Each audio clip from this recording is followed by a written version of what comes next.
जैसे ही एजेंट ने फ्लैट का दरवाज़ा खोला, धानी ने देखा कि अंदर ड्राइंग रूम में एक शख्स खड़ा है। उसने एजेंट की तरफ देखा। ये क्या विनोद जी, मुझसे पहले आपने इस फ्लैट की चाबी किसी और को दे दी है क्या?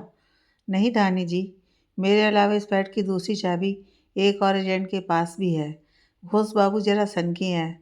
उनको एक नहीं, दो एजेंट चाहिए था। हो सकता है वो दूसरा एजेंट भी किसी को ये फ्लैट दिखाने लाया हो।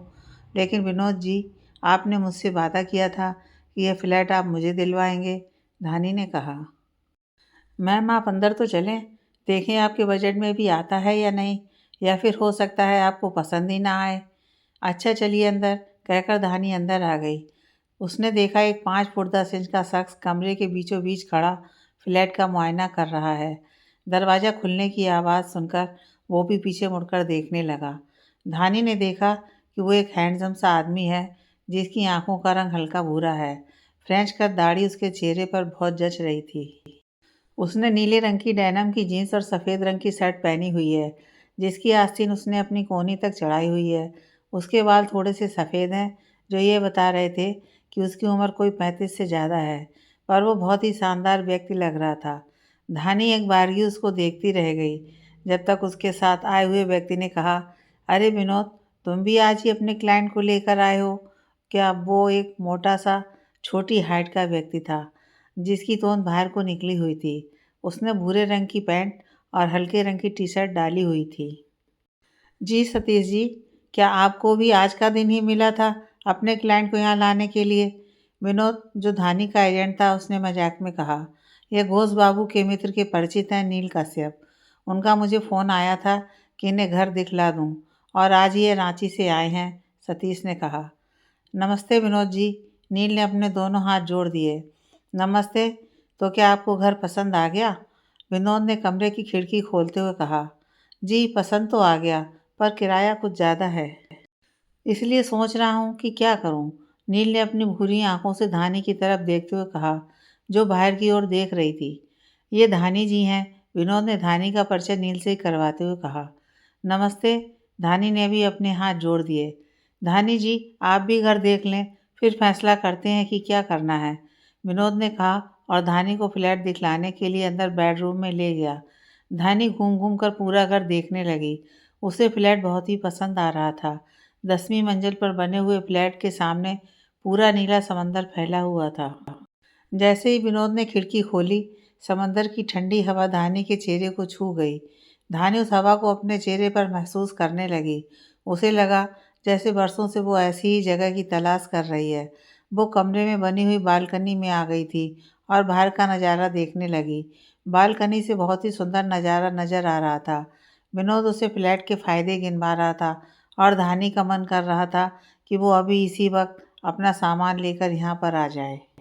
देखिए धानी जी, पूरा फर्निशिंग फ्लैट है। आपको कुछ भी लाने की ज़रूरत नहीं पड़ेगी। बस अपने कपड़े ले आएँ और रहना शुरू कर दें। किचन तक में सब सामान मौजूद है। विनोद अपनी धुन में बोले जा रहा था। वो तो ठीक है विनोद जी, मुझे फ्लैट बहुत पसंद है। पर वो जो साहब बाहर खड़े हैं, वो भी तो ले सकते हैं। फिर क्या करें? धानी ने कहा। मुझे नहीं लगता वो इस फ्लैट का किराया अफोर्ड कर सकते हैं। अभी आपके सामने ही कह रहे थे कि किराया बहुत ज़्यादा है।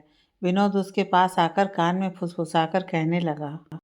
वैसे इसका किराया है कितना? धानी ने अभी तक उसका किराया नहीं पूछा था।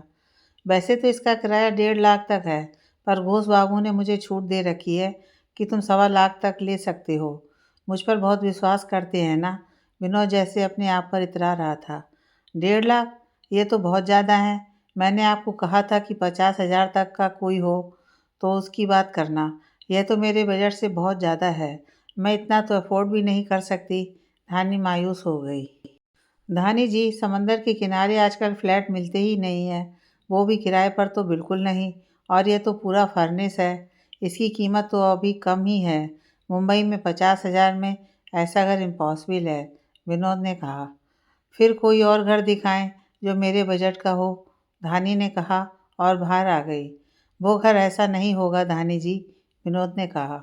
बाहर नील अभी भी वहीं खड़ा हुआ कुछ सोच रहा था। धानी को देखकर कहने लगा, मैम, क्या आपको घर पसंद आ गया? जी हाँ, पसंद तो बहुत आ गया है, पर जितना किराया बता रहे हैं वो मैं अफोर्ड नहीं कर सकती।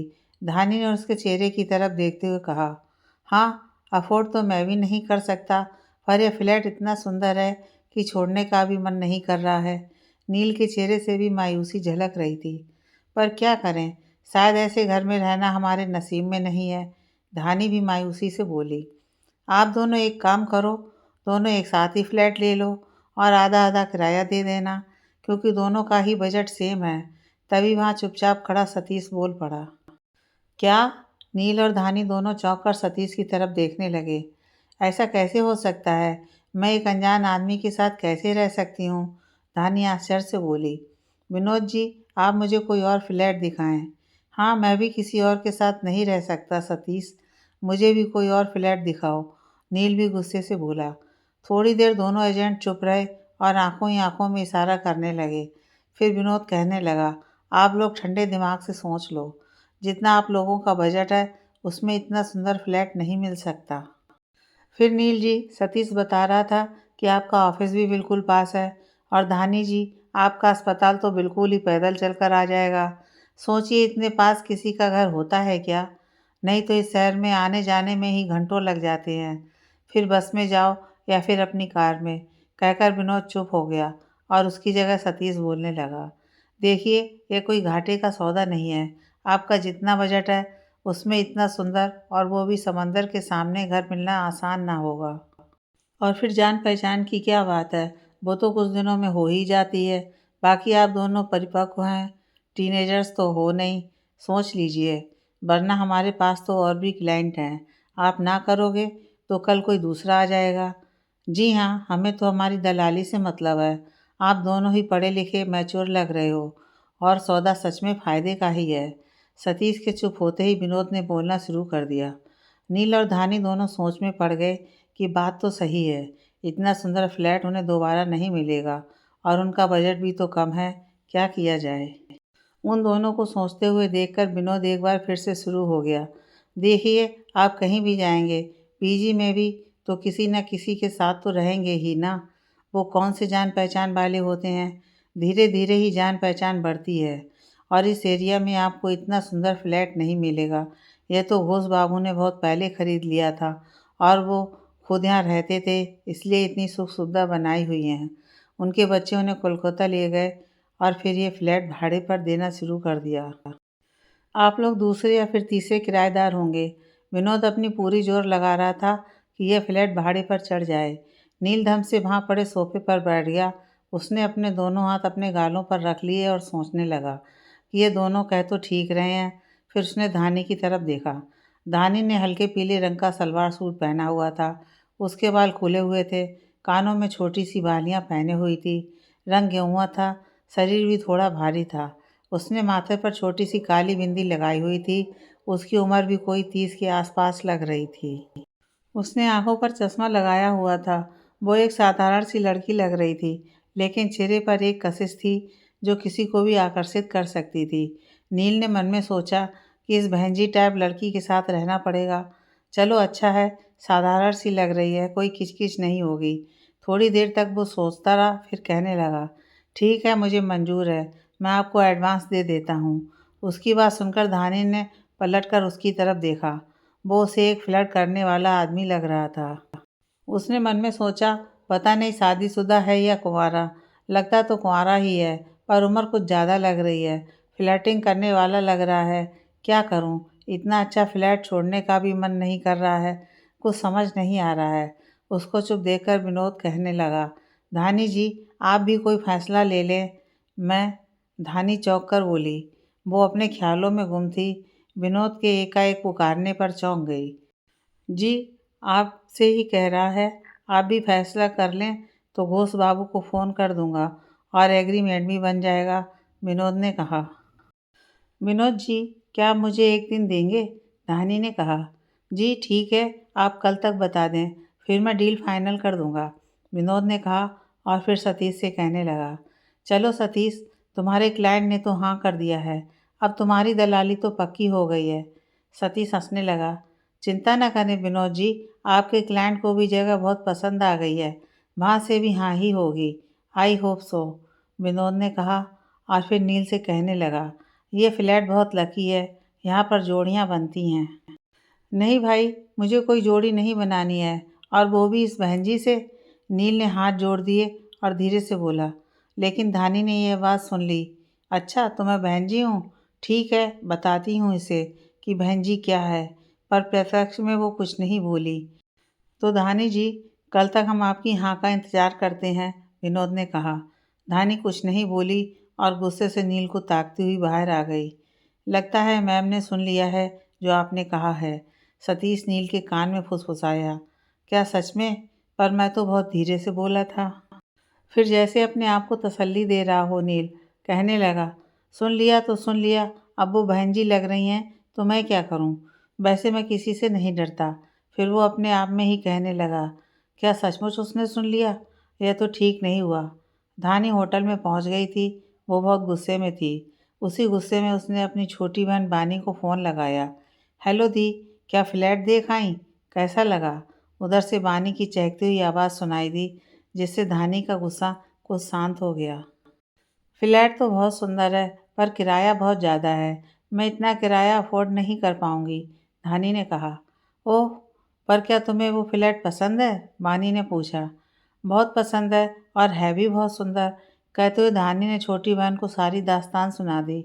सुनकर बानी हंसने लगी। क्या कहा दी? तुम्हें बहन जी? तू हंस रही है? मेरा खून खौल रहा है। मन कर रहा है उसका खून ही कर दूं। धानी को गुस्सा आ गया। क्या गलत कहा उस आदमी ने? अपना पहनावा देखा है, बाबा आदम के ज़माने का। कितनी बार कहा है, आजकल ये सब नहीं चलता, पर तुम बदलती ही नहीं हो दी। बानी ने हंसते हुए बहन को समझाना चाहा। शुक्र है उसने तुम्हें माता जी नहीं कहा। धानी, अगर तू मेरे सामने होती तो मैं तेरा भी खून कर देती। मेरे सामने मत आना। धानी को और ज़्यादा गुस्सा आने लगा। अच्छा सॉरी दी, अब नहीं हंसूंगी। अच्छा एक बात बताओ, आपकी तो नाइट ड्यूटी है ना? फिर आप क्यों नहीं रह सकती? प्रॉब्लम क्या है? दिन में आप पूरा फ्लैट एंजॉय करना और रात को उस बंदे को करने देना, बानी ने कहा। नहीं, मैं एजेंट से कहती हूँ कि मुझे कोई और फ्लैट ढूंढ कर दे, धानी ने कहा। मेरी बात सुनो दी, आपके अनुसार वो फ्लैट बहुत सुंदर है, बिल्कुल आपके सपनों के घर की तरह, लेकिन किराया ज़्यादा है, और आपको एक अवसर मिल रहा है उस घर में रहने का, तो रहो ना। 18वीं सदी के लोगों जैसी बातें मत करो, बानी ने कहा। कुछ समझ नहीं आ रहा है कि क्या करूं। धानी थोड़ी परेशान हो रही थी। तो अपने बुजुर्गों की सलाह लो।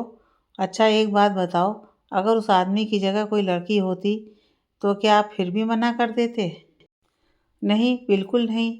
1 मिनट में हाँ कर देती। वही तो आपको समझा रही हूँ दी, कि अब इससे कोई फ़र्क नहीं पड़ता कि साथ में कौन रह रहा है। आप बिंदास होकर उस घर में रहो। बानी के बहुत ज़्यादा समझाने पर धानी ने निश्चय कर लिया कि वो उस फ्लैट को किराए पर ले लेगी। उसने विनोद को फ़ोन कर दिया कि वो उस फ्लैट में रहने को तैयार है।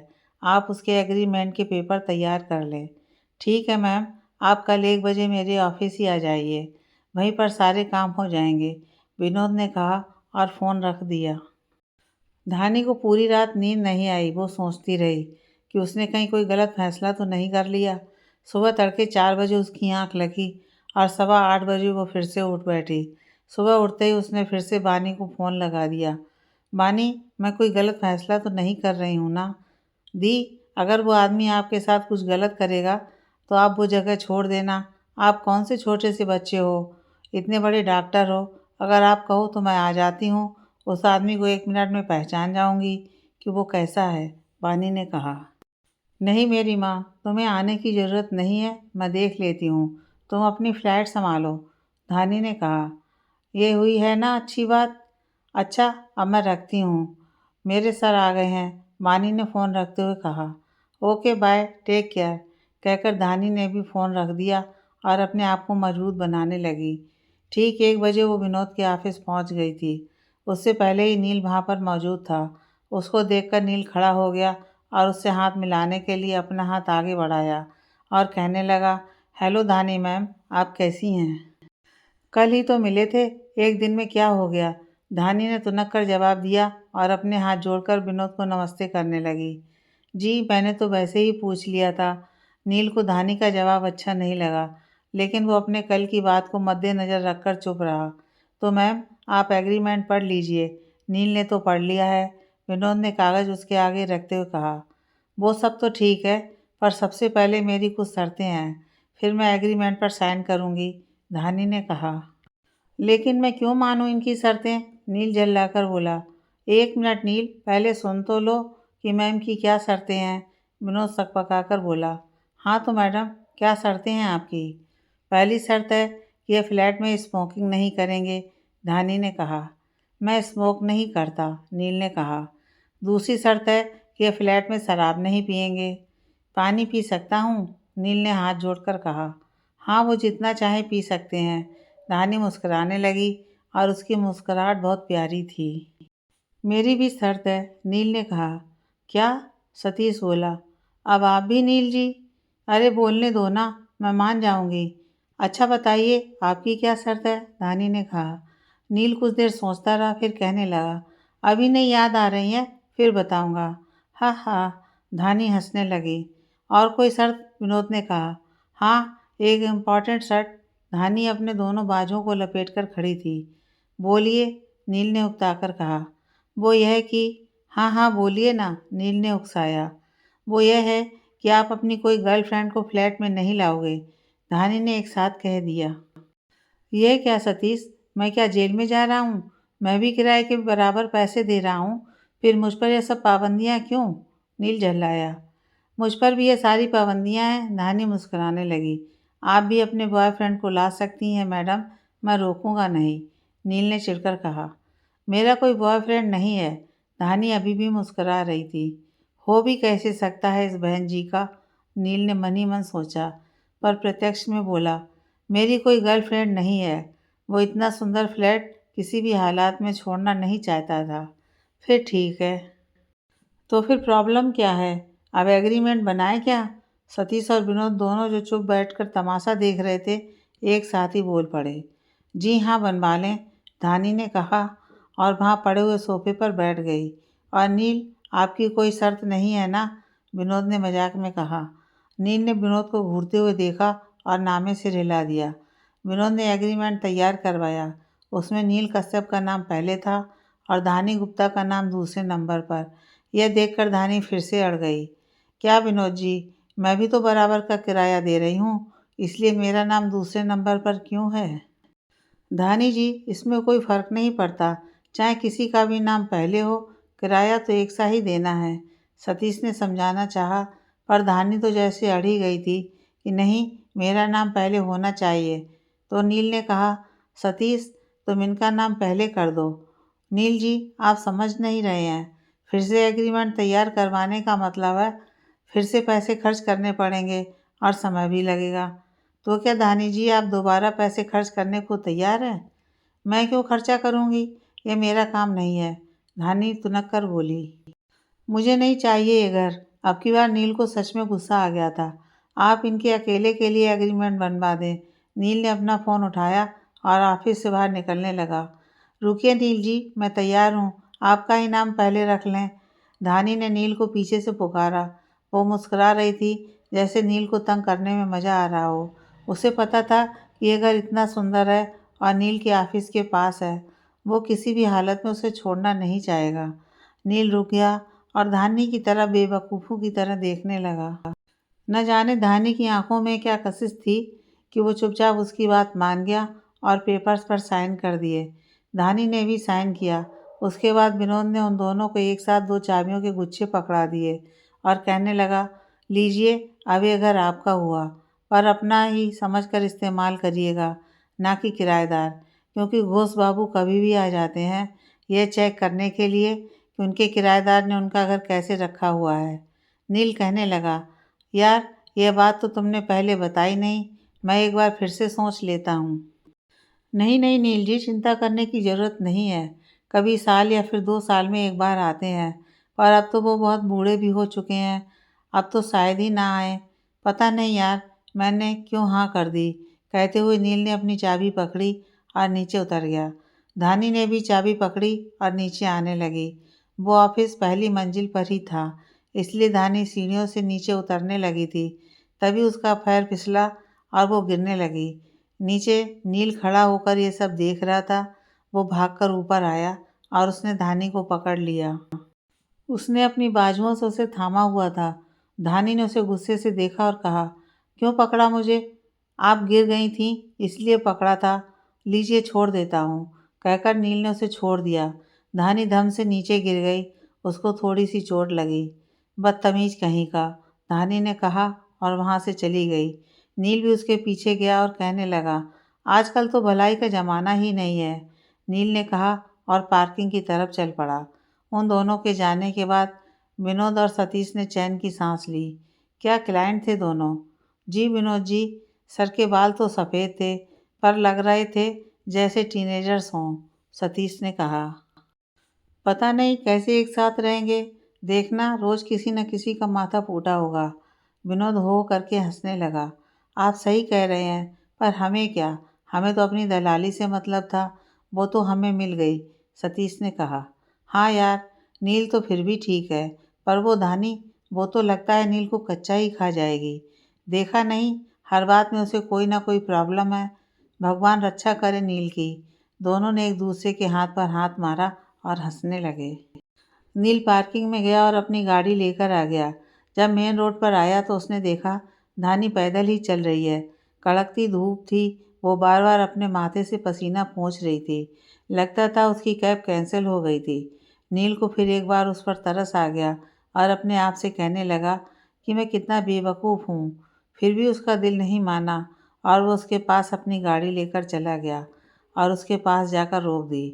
बैठिए धानी जी, जहाँ मैं जा रहा हूँ वहीं आप भी जा रही हैं, तो एक साथ चलते हैं। शुक्रिया, लेकिन मुझे अभी फ्लैट में नहीं जाना, मुझे अपना सामान लेने होटल जाना है, धानी ने बगैर उसकी तरफ देख कर कहा। किस जगह है आपका होटल? नील ने पूछा। धानी ने जगह बता दी। मेरा होटल भी उसी तरफ है और मैं भी सामान लेने जा रहा हूँ, चलिए, नील ने कहा। धानी ने घूर कर उसे देखा और फिर उसके बगल में बैठ गई। सीट बेल्ट पहन ले मैडम, नील ने गाड़ी स्टार्ट करते हुए कहा। धानी ने सीट बेल्ट पहन ली और कहने लगी, चलिए अब एक बात बताइए, आप हमेशा इतने गुस्से में रहती हैं? नील मुस्कुरा रहा था। नहीं, आपको देखकर मुझे गुस्सा आ जाता है, धानी खींच उठी। ऐसा क्यों? मैंने आपका क्या चुराया है? नील अभी भी मुस्कुरा रहा था। कुछ नहीं, चलें क्या? क्योंकि अब चलेंगे तभी शाम तक हम वापस आ पाएंगे, धानी ने नील की तरफ देखते हुए कहा। जी हाँ, चलिए। नील ने गाड़ी स्टार्ट की और वह दोनों वहाँ से चले गए। नील ने उसके होटल के पास जाकर गाड़ी रोक दी और कहा, मैं आधे घंटे में वापस आता हूँ, तब तक आप सामान लेकर नीचे आ जाइए। नहीं नहीं धन्यवाद, मैं अपने आप चली जाऊँगी। अरे, जब हमने एक जगह ही जाना है और एक जगह से ही जाना है तो क्या प्रॉब्लम है, हम एक साथ ही चलते हैं, नील ने कहा। उसे अपने आप पर गुस्सा आ रहा था कि वह क्यों ऐसी मगरूर लड़की की मदद कर रहा है, पर हर बात उसकी ज़बान से फिसलती जा रही थी। धानी कुछ नहीं बोली और होटल की तरफ बढ़ गई। नील ने अपनी गाड़ी अपने होटल की तरफ बढ़ाई और अपना सामान उठाया और गाड़ी में रखा। उसने होटल के बिल क्लियर किए और 1 घंटे में वापस आ गया। उसने देखा कि धानी उसका इंतज़ार कर रही है। उसे थोड़ा अच्छा भी लगा। उसने बगल वाली सीट का दरवाज़ा खोला और नीचे उतर गया और पीछे वाली सीट पर धानी का सामान रख दिया। धानी के पास कुछ ज़्यादा सामान नहीं था। एक छोटा और एक बड़ा बैग था। इसके विपरीत नील के पास काफ़ी सामान था। आप क्या लेकर आए हैं इन बैग्स में? क्या पत्थर भरे हुए हैं? जब धानी ने नील का इतना सारा सामान देखा तो कहने लगी, जी हाँ, मैं हर जगह अपना पूरा सामान लेकर जाता हूँ, नील ने कहा। दोनों जब फ्लैट पर पहुंचे तो दोपहर ढल रही थी और शाम हो रही थी। सूरज ढलने वाला था। सूरज का रंग बिल्कुल आग की तरह नारंगी था। धानी ने फ्लैट का दरवाज़ा खोला। मेन दरवाजे के बिल्कुल सामने बालकनी थी, जिसमें इतना सुंदर नज़ारा नज़र आ रहा था। धानी तो बिल्कुल पागलों की तरह बालकनी की तरफ भागी। उसने अपना बैग अपने हाथ से छोड़ दिया, जो कि नील को बिल्कुल उसके पीछे खड़ा था, उसके पैरों पर लगा और उसके मुंह से निकला, ओह माँ। धानी ने मुड़कर एक बार देखा और हाथ के इशारे से पूछा, क्या हुआ? मेरे पैर में बैग फेंक दिया तुमने, नील ने कहा। अरे छोड़ो उसे, बाहर आओ, देखो कितना सुंदर दृश्य है। धानी तब तक बालकनी में पहुंच चुकी थी। नील ने भी सामान रखा और धीरे धीरे चलता हुआ बालकनी में पहुंच गया। सच में बहुत सुंदर दृश्य था। पूरा आसमान नारंगी रंग का हो चुका था। सूरज आधा पानी में डूब चुका था और आधा बाहर था। नील भी इस दृश्य को देखकर मंत्रमुग्ध हो गया था। वो कुछ देर वैसे ही वहाँ पर खड़ा रहा, फिर कहने लगा, सच में बहुत सुंदर दृश्य है। रांची में ऐसे दृश्य कहाँ मिलते हैं। हाँ, और गुड़गांव में भी नहीं मिलते हैं। वहाँ तो जैसे सीमेंट के जंगल हैं। कितनी भी ऊंचाई से देखो, बस सीमेंट के घर ही नजर आते हैं। धानी खोई खोई सी बोली। एक बात बताओ, क्या तुम सच में डॉक्टर हो। नील अब धानी के चेहरे की तरफ देख रहा था। इस वक्त नारंगी रोशनी उसके चेहरे पर पड़ रही थी और उसका सांवला रंग बहुत चमक रहा था। वो बहुत सुंदर लग रही थी। नील एक पल उसको देखता रहा। हाँ, लेकिन वैसे ही जैसे तुम इंजीनियर हो। धानी हंसते हुए बोली। और किस किताब में लिखा है कि डॉक्टर प्रकृति प्रेमी नहीं होते हैं। मैं सच में इंजीनियर हूँ। अच्छा, तुम्हें कैसे पता चला कि मैं इंजीनियर हूँ। इंजीनियर हो पर इंटेलिजेंट नहीं हो, धानी ने कहा। वो कैसे। नील मुंह बिचकाकर बोला। एग्रीमेंट पेपर पर तुम्हारी सारी डिटेल्स थी। ओह हाँ, ये तो मैं भूल गया था कि तुमने वो पेपर्स देखे थे। नील चुप हो गया, फिर थोड़ी देर बाद कहने लगा, बानी ठीक कहती थी कि उसकी बहन बहुत इंटेलिजेंट है। बानी, एक मिनट, तुम बानी को कैसे जानते हो। धानी ने आश्चर्य से कहा। तुम तो बहुत इंटेलिजेंट हो, समझ जाओ। अब नील मुस्कुरा रहा था। सच बताओ, तुम बानी को कैसे जानते हो। धानी सच में गुस्सा हो गई थी। क्यों, क्या हुआ। कहाँ गई तुम्हारी इंटेलिजेंस। खुद से पता कर लो, लगाओ अपना दिमाग। नील उसे चिढ़ा रहा था। धानी अंदर आ गई थी। अब उसको बाहर के दृश्यों में कोई रुचि नहीं रही। मैं तुमसे दोबारा पूछ रही हूँ कि तुम बानी को कैसे जानते हो। नील कुछ देर चुप रहा। फिर जब उसने देखा कि धानी बहुत ज़्यादा परेशान हो गई है, तो फिर कहने लगा, अरे बानी और तान्या दोनों ने एक साथ फ्लाइंग क्लब ज्वाइन किया था। तान्या, तो तुम तान्या के भाई हो। लेकिन उसकी तो शादी हो गई है। उसने अपनी फ्लाइंग बीच में ही छोड़ दी थी, धानी ने कहा। हाँ, उसने शादी कर ली और अमेरिका में सेटल हो गई है। नील का स्वर उदास था, जिसे धानी ने नोटिस किया। क्या हुआ, धानी ने कहा। कुछ नहीं।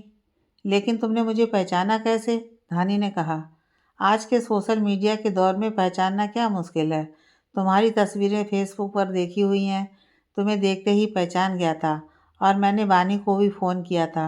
उसने बताया कि मैं ही तुम्हारी बहन के साथ फ्लैट शेयर करने वाला हूँ, नील ने बताया। ओह, तभी वो मुझसे कह रही थी कि मैं तुम्हारे साथ फ्लैट शेयर कर लूँ। धानी ने माथे के ऊपर हाथ मारा। उसे तो मैं छोड़ूंगी नहीं। और नहीं तो क्या। क्या मैं ऐसे ही तुम्हारे नखरे उठा रहा था। क्या तुम्हें ऐसे ही गाड़ी में बिठाया था, नील ने कहा। अच्छा, तो मैं तुम्हें तंग भी कर रही थी और इसलिए तुम मुझसे अनजान बन रहे थे। तो तुम मुझे जानबूझकर तंग कर रही थी, नील ने कहा। नहीं, वो बहन जी वाली बात ठीक नहीं थी। तुमने सुन लिया था। मैंने तो बस। नील अपनी कही हुई बात पर थोड़ा सा शर्मिंदा था। चलो, माफ़ किया। अब मैं अपने कमरे में जाकर थोड़ा सा सामान सेट कर लूँ। धानी ने अपना बैग उठाया और वहाँ से जाने लगी। तभी उसको याद आया कि उसने रात को अस्पताल भी जाना है। उसने कहा, थोड़ी देर सो जाती हूँ, रात को मुझे ड्यूटी पर भी जाना है। आज ही रात को। आज की तो छुट्टी बनती थी, नील ने कहा। नहीं, मुझे आज ही जाना है। जाना तो कल से था, पर कल मैंने छुट्टी ले ली थी और इसलिए आज ज़रूरी है मेरा जाना, कहकर धानी एक कमरे की तरफ बढ़ गई। वो कमरा बहुत बड़ा था। उसमें एक डबल बेड बिछा हुआ था और बहुत ही सुंदर ढंग से सजाया गया था। वाह, यह कमरा तो मेरे सपनों का कमरा लग रहा है। तभी नील अंदर आ गया और कहने लगा, ये कमरा तो दूसरे कमरे से बड़ा है, लेकिन मैंने यही पसंद किया है और मैं अपना सामान भी ले आई हूँ, कहकर धानी बेड पर पसर गई। नील अपना सा मुंह बनाकर वहाँ से जाने लगा। क्या तुम्हें यह कमरा पसंद है, धानी ने उसके उतरे हुए चेहरे को देखकर कहा। हाँ, ठीक है, क्योंकि यहाँ पर बालकनी का दरवाज़ा दूसरी तरफ भी है और तुमने तो देखा है कि मेरे पास कितना ज़्यादा सामान है। इसके अलावा, धानी ने अपनी आंखें छोटी करते हुए कहा, इसके अलावा कभी कभी मैं स्मोकिंग भी कर लेता हूँ, नील ने अपने चेहरे को मासूम बनाते हुए कहा। वाट, धानी बेड से उठकर खड़ी हो गई। This is not fair. तुमने मुझसे झूठ बोला। अगर झूठ नहीं बोलता तो तुम मेरे साथ फ्लैट शेयर नहीं करती। इसलिए थोड़ा सा झूठ बोला। नील ने अपनी अंगुलियों और अंगूठे को मिलाकर बोला, तो इसका मतलब तुम ड्रिंक भी करते हो? हाँ, कभी कभी। जब बहुत ज़्यादा परेशान होता हूँ तो ड्रिंक कर लेता हूँ। अब मुस्कुराने की बारी नील की थी। अच्छा, तो ये भी झूठ था? धानी ने गुस्से में कहा। नहीं, मैंने इस बारे में कुछ भी नहीं कहा, सिर्फ पानी पीने की इजाज़त मांगी थी। तो फिर तुम्हारी गर्लफ्रेंड भी होगी? सुबह तक तो नहीं थी, पर अब है। नील अपने दोनों बाजुओं को लपेटकर खड़ा था। सुबह तक नहीं थी और अब है, मतलब क्या है तुम्हारा? धानी का पारा हाई हो गया था। देखो, सुबह तक तो हम अजनबी थे और अब फ्रेंड है, और तुम गर्ल हो तो हो गई ना मेरी गर्लफ्रेंड। नील को धानी को चिढ़ाने में बहुत मज़ा आ रहा था। नील की बातें सुनकर धानी को भी हंसी आ गई। वो बिस्तर से अपना सामान समेटने लगी, जिसमें नील भी उसकी मदद करने लगा। ठीक है, मैं दूसरे कमरे में शिफ्ट हो जाती हूँ। धानी जब दूसरे कमरे में आई तो उसने देखा कि वो कमरा पहले वाले कमरे से काफ़ी छोटा था और उस जैसा सुंदर भी नहीं था। पर धानी कुछ नहीं बोली और अपना सामान अलमारी में ठूंस दिया। इस सामान पर इतना अत्याचार क्यों? नील को अजीब लग रहा था, क्योंकि वो अपना सामान बहुत ही सलीके से और सुंदर तरीके से रखता था। मेरा सामान है, जैसे मर्जी रखूं, धानी ने तुनक कर कहा। कितनी बेकार हो, सामान को हमेशा अच्छे ढंग से रखते हैं ताकि वो देखने में भी सुंदर लगे। वैसे तो तुम प्रकृति प्रेमी हो, पर इस तरह से चीज़ों की बेकदरी। नील ने कहा। तुम मुझे यहाँ पर खड़े होकर ज्ञान मत बांटो, मुझे सोने दो, रात को मुझे अस्पताल भी जाना है, कहकर एक तरह से धानी ने नील को बाहर की ओर धक्का दे दिया। अरे बाबा, जा रहा हूँ, धक्का क्यों दे रही हो? नील ने कहा और अपने हाथ झटकते हुए बाहर आ गया। और नील बुड़बुड़ाने लगा। वैसे तो मैडम डॉक्टर हैं, पर किसी भी एंगल से नहीं लगती। धानी अंदर से उसकी बुड़बुड़ाहट सुन रही थी, पर उसने कान नहीं धरे और सोने की कोशिश करने लगी। नील बाहर आया, उसने अपना सामान उठाया और बहुत ही सलीके से अलमारियों में सामान जमाने लगा। उसने अपने मोबाइल पर गाने भी लगा दिए थे। आधे घंटे बाद नील को भूख लगी। उसे लगा कि धानी को भी भूख लगी होगी। उसने धानी के कमरे का दरवाज़ा खोलना चाहा, पर वो अंदर से बंद था। इसे मुझ पर विश्वास नहीं है जो ताले लगाकर सो रही है, बहन जी कहीं की। नील अपने आप से बोला। क्या समझती है अपने आप को? मैं तो ऐसी लड़कियों को देखूं भी ना। वो तो बानी के कारण इसके नखरे सहन कर रहा हूँ। ठीक है, रहे भूखी, मुझे क्या, मैं तो कुछ बनाकर खा ही लेता हूँ। वो बिना दरवाज़ा खटखटाए किचन में आ गया। उसने देखा किचन में कुछ भी ऐसा नहीं था जो फटाफट बन सके। वो सोच में पड़ गया कि क्या खाए। उसने समय देखा, रात के 11 बजने वाले थे। अरे, इसे तो अस्पताल जाना है, क्या करूं, जगा दूं क्या? नील ने सोचा। फिर नील अपने आप से ही कहने लगा, मुझे क्या पड़ी है इसे जगाने की, लेट होती है तो हो जाए, पर मैं क्या करूं, भूख भी बहुत तेज लग रही है और कुछ खाने को भी नहीं है। तभी बाहर डोरबेल बजी। नील ने दरवाज़ा खोला तो बाहर एक डिलीवरी बॉय खाना लेकर खड़ा था। नील खुश हो गया, फिर सोचने लगा, पता नहीं किसका खाना है और हमारे घर आ गया है। मैं चुपचाप ले लेता हूँ। उसने डिलीवरी बॉय से खाना ले लिया और डाइनिंग टेबल पर रख दिया और डिलीवरी बॉय को पैसे देने लगा। सर, पेमेंट तो हो गया है, उस डिलीवरी बॉय ने कहा। अच्छा, किसने दिया? सर, ये तो पता नहीं मुझे, मुझे तो बस ऑर्डर का भुगतान करना था, वो मैंने कर दिया, उस डिलीवरी बॉय ने कहा और वहाँ से चला गया। पता नहीं किसका खाना है और पैसे भी नहीं देने पड़े। भूख लगी है, वरना मैं पूरी डिटेल लेता। कहते हुए उसने खाने का पहला डब्बा खोला तो उसमें चिकन चिली था। उसने फटाफट डब्बा दूर कर दिया और कहने लगा, राम राम, नॉन वेज, पता नहीं किसका खाना आ गया यहाँ पर। तभी धानी के कमरे का दरवाज़ा खुल गया। अंगड़ाई लेती हुई वो बाहर आ गई। खाना आ गया? क्या तुमने खाना मंगाया था? नील ने डब्बे को अपने से और दूर रख दिया। क्यों, क्या भूखे रहने का इरादा था? धानी ने कहा। क्या तुमने सारा खाना नॉन वेज ही मंगाया है? मैंने तो वेज भी मंगवाया है। कहाँ है वेज? तुमने सिर्फ एक ही डब्बा खोल कर सोच लिया कि मैंने सिर्फ नॉन वेज ही मंगवाया है, और क्या तुम चिकन नहीं खाते? मैं हाथ भी नहीं लगाता, नील ने गुस्से में कहा। ओह, तुम तो पंडित हो, चिकन कैसे खाओगे? धानी ने हंसते हुए कहा। ओह मैडम, सबसे ज़्यादा चिकन पंडित ही खाते हैं, पर मैं नहीं खाता। अच्छा, दूसरा डब्बा खोल कर तो देखते कि उसमें क्या है। धानी ने दूसरा डिब्बा अपनी तरफ खींचा और उसे खोलने लगी। क्या है इसमें? Mix veg. लाओ इधर दो, बहुत ज़्यादा भूख लगी है। और रोटियां मंगवाई कि नहीं? क्या जाहिलों की तरह पूछ रहे हो?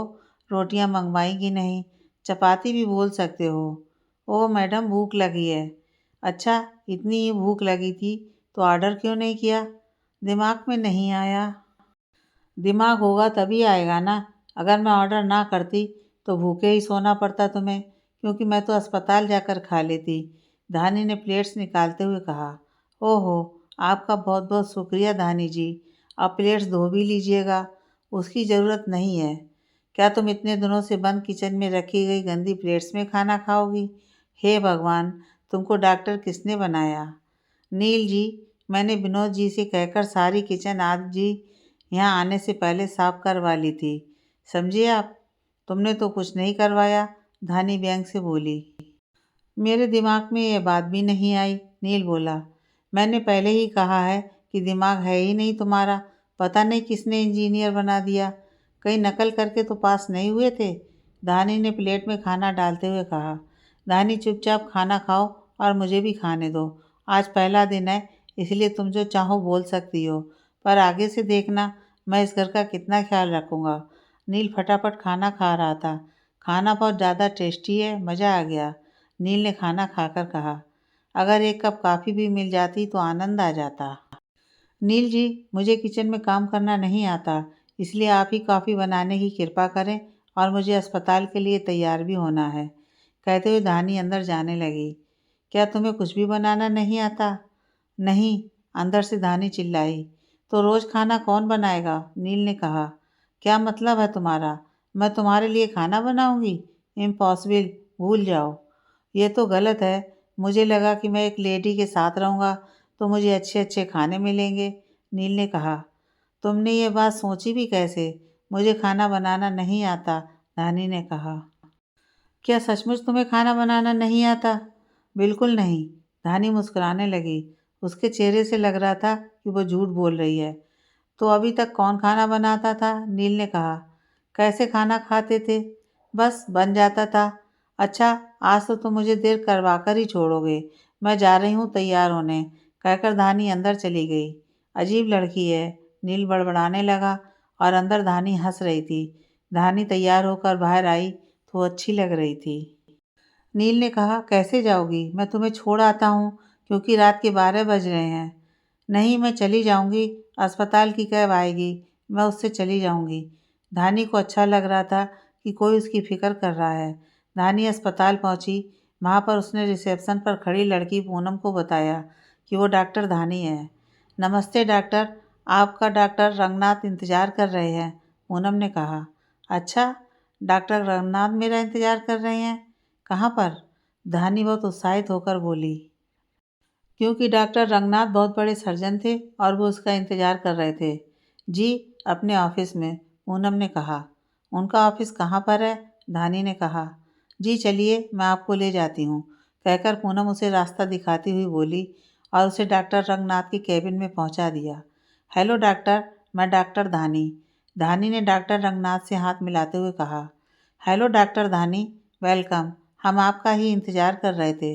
रंगनाथ ने उससे हाथ मिलाते हुए कहा। थैंक यू, पर मेरा इंतज़ार क्यों? धानी ने आश्चर्य से कहा। हमें पता चला कि आप कल से ज्वाइन करने वाली थीं, पर आपने आज ज्वाइन किया है। रंगनाथ उसको गौर से देख रहा था।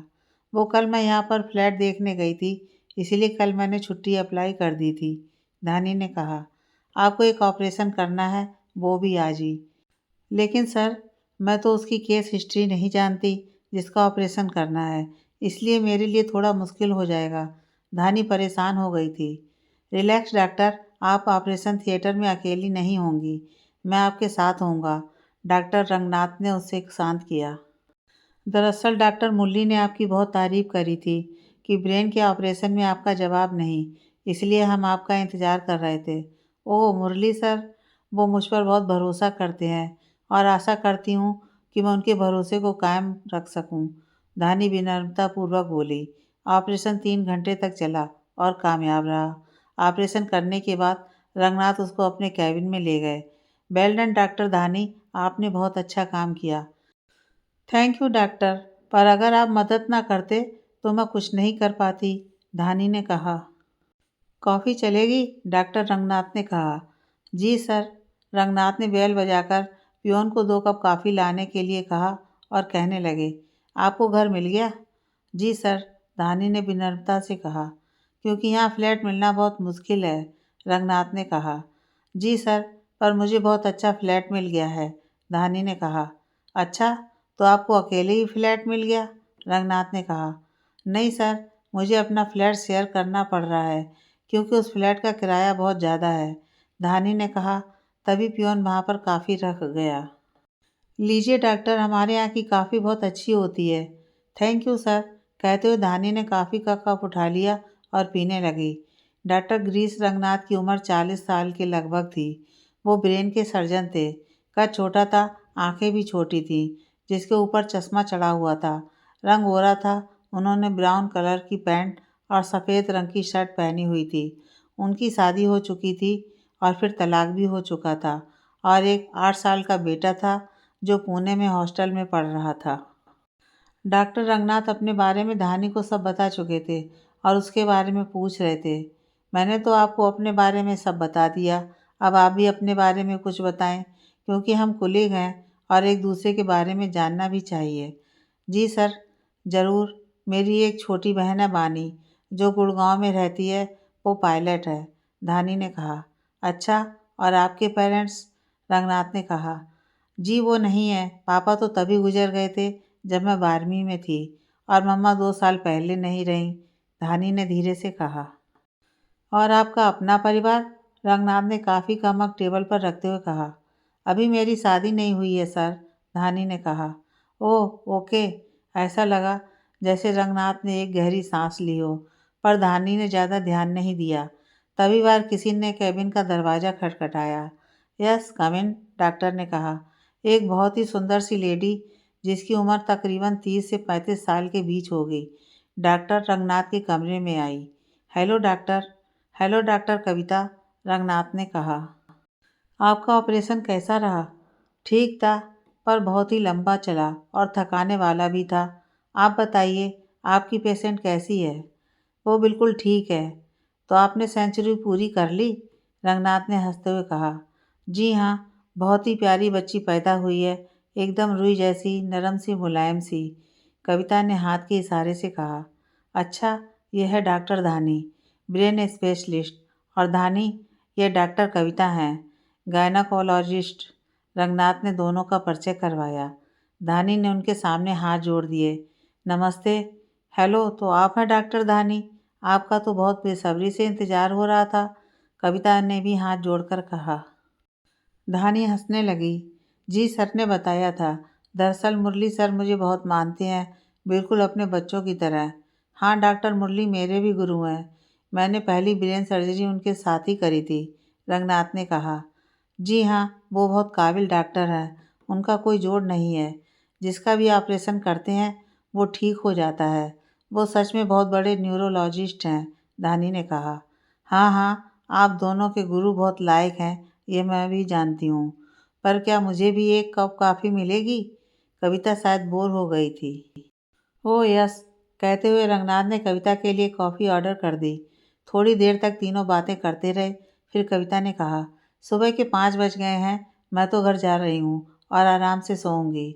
मैं भी बस घर के लिए ही निकल रहा हूँ।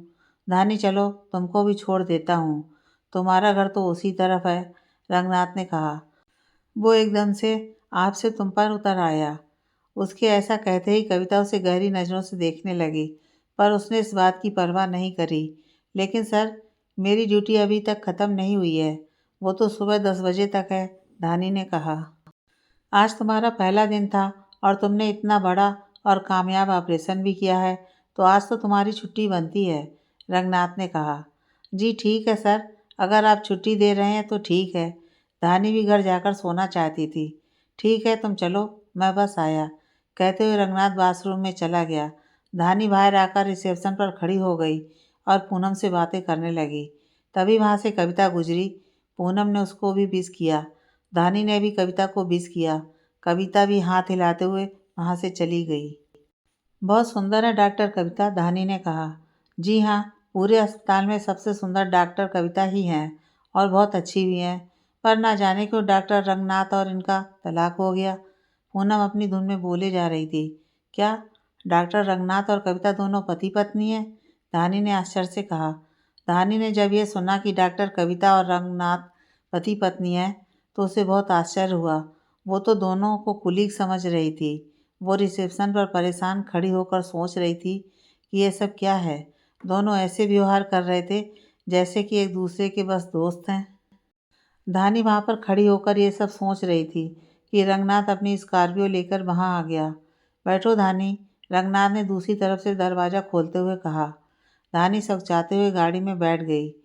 सीट बेल्ट बांध लो धानी, रंगनाथ ने कहा। धानी ने सीट बेल्ट बांध ली तो रंगनाथ ने गाड़ी स्टार्ट कर दी। धानी बहुत कुछ पूछना चाह रही थी पर पहला ही दिन था इसलिए कुछ पूछ नहीं पाई और फिर भी वो कहने लगी, डॉक्टर कविता बहुत सुंदर है। रंगनाथ जैसे इस टॉपिक से बचना चाहता था। कितनी दूर है तुम्हारा घर? मेरा फ्लैट अलंकृता अपार्टमेंट में है सर, बस थोड़ी दूर और, धानी ने कहा। ओके, बस आ गया। क्योंकि धानी का घर थोड़ी ही दूर पर था इसलिए 7-8 मिनट में आ गया था। रंगनाथ ने गाड़ी रोक दी और धानी गाड़ी का दरवाज़ा खोलकर नीचे उतर आई। थैंक यू सर, उसने कहा और वहाँ से जाने लगी। रंगनाथ वहाँ से चला गया। धानी लिफ्ट के ऊपर गई और अपना बैग टटोलने लगी। उसे कहीं भी फ्लैट की चाबी नहीं मिली। वो कुछ देर वहीं पर खड़ी होकर चाबी ढूंढती रही। फिर अपने आप से कहने लगी, ओह सेठ, मैं तो चाबी लाई ही नहीं, अंदर ही भूल गई। अब क्या करूं? उसने हाथ पर बंधी हुई घड़ी देखी। सुबह के 5 बजने वाले थे। वो अपने माथे पर हाथ रखकर खड़ी हो गई। क्या करूं? बैल ही बजानी पड़ेगी और कोई चारा भी नहीं है।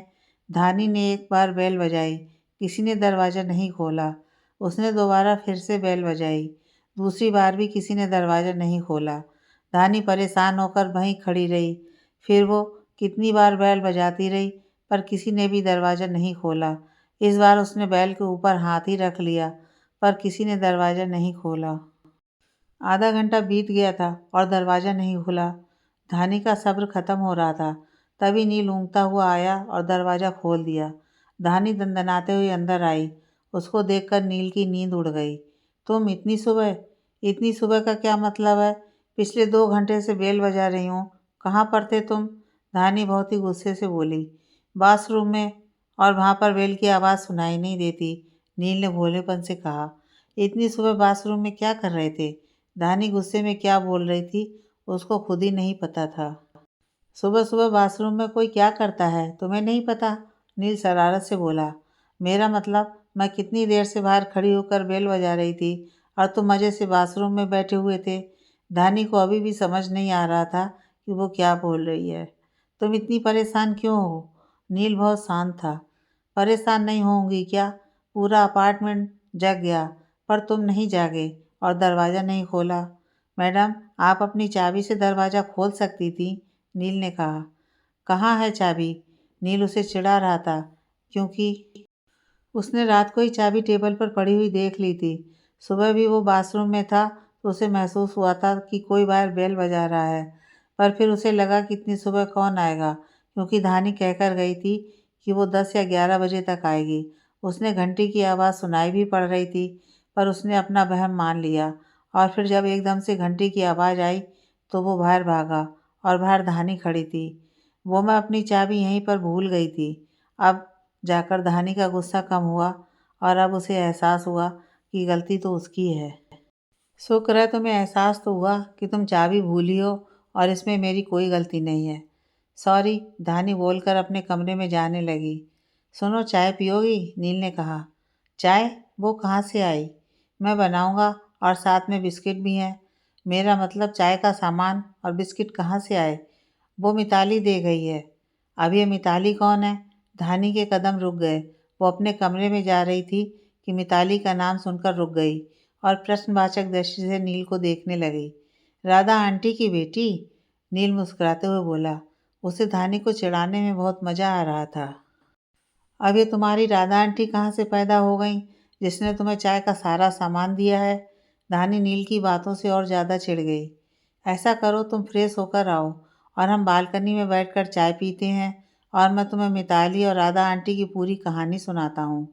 नील ने कहा और किचन में जाकर चाय बनाने लगा।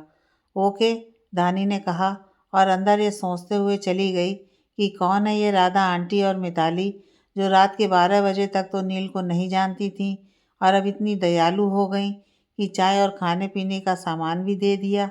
आगे की कहानी नेक्स्ट पार्ट में।